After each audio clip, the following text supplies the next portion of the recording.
So I'll move to the last and final, like terminology that I would ask you to explain, and that is financial fair play, which you, of course, as a lawyer would have come across a lot. And what is it like? Is it there because many of them question, okay, only the smaller teams get punished because the bigger teams get away, and also there were leaks, apparently leaks about Man City, like what happened, like the emails, and which probably they claimed it was false. Like, what is your view on it? Like, is it there, or if it's there, is it fully applied? It's not well applied. I think that there's almost two competing points when it comes to the financial fair play rules, and just remember that there are different types of fair play rules in different leagues, across leagues, and the different competitions. Like the UEFA equivalent is for the Champions League and Europa League participants, just as there is a Premier League equivalent. It's not called FFP, and just like there is a Championship one too, and in other leagues too. I think the first element is, from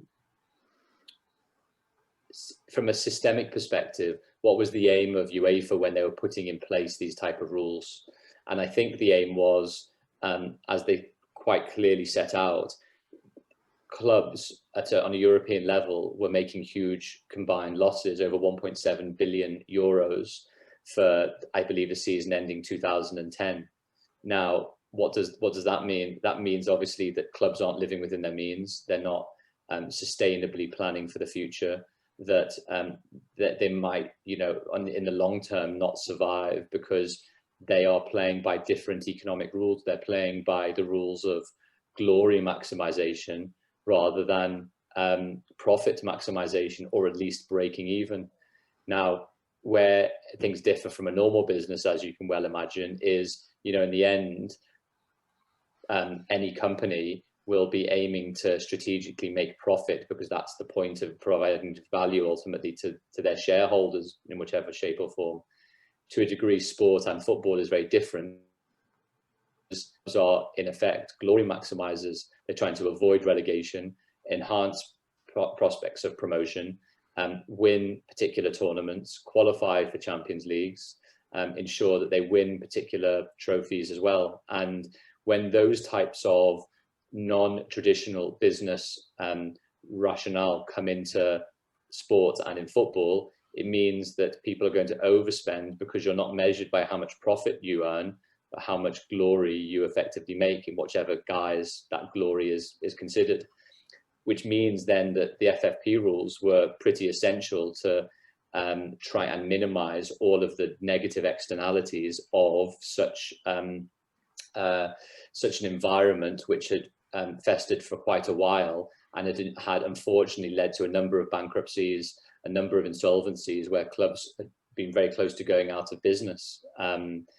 And as a result, those FFP rules at UEFA really changed the behavioural landscape for the vast majority of clubs competing in the competition, because they had to. Otherwise, there was at least the threat of significant sanction and potentially disqualification from the tournament. Now, and what that has led to is a systemic change in the business practices of clubs across Europe, which has to be a positive thing. I think that no one can without that positive trend towards general profitability of clubs, bearing in mind, obviously, the difficulty of the last year or so. Now, the second question, I think, is, have the rules been enforced as they should have been done, or have actually the rules been, could the rules have been clearer in certain respects, and could the enforcement of the rules been done in a slightly different way? Now, right when the rules were implemented, a number of clubs were effectively entered into plea bargaining deals with UEFA.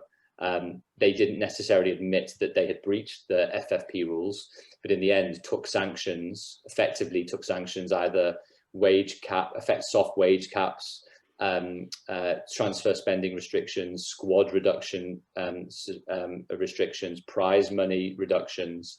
And that was, some of the big guys, including Manchester City and PSG at the time, along with a number of other clubs. That then evolved into a situation more recently, as you talked about, where Manchester City were charged with effectively false accounting provisions based on football leaks and a particular documentary disclosures. Ultimately, at CAS, after UEFA had banned them for 2 seasons worth of Champions League participation, CAS found in favour of Manchester City because the evidence wasn't there to prove the alleged breach. Now, whether that's an evidential issue, whether that's a timing point, whether that's not UEFA deciding tactically they did things in particular ways which have maybe led to a different outcome, which might lead to changes in the way that the rules are drafted or written and evolved, then I see legitimate criticism of maybe UEFA being able to do things differently at certain times. But I don't think what can be in question is the underlying ethos of the rules, which is to get clubs strategically and behaviourally along a much more self-sustaining path. Player-wise, it would have to be Steven Gerrard, just because, again, before he became a journalist, he was someone I just admired massively in terms of the absolute complete footballer. I think if you were trying to make a footballer in a factory, it would be Steven Gerrard, someone who, I think JB Carragher summed it up best once when he said, Steven Gerrard's biggest strength is he doesn't have any weaknesses. The stadium.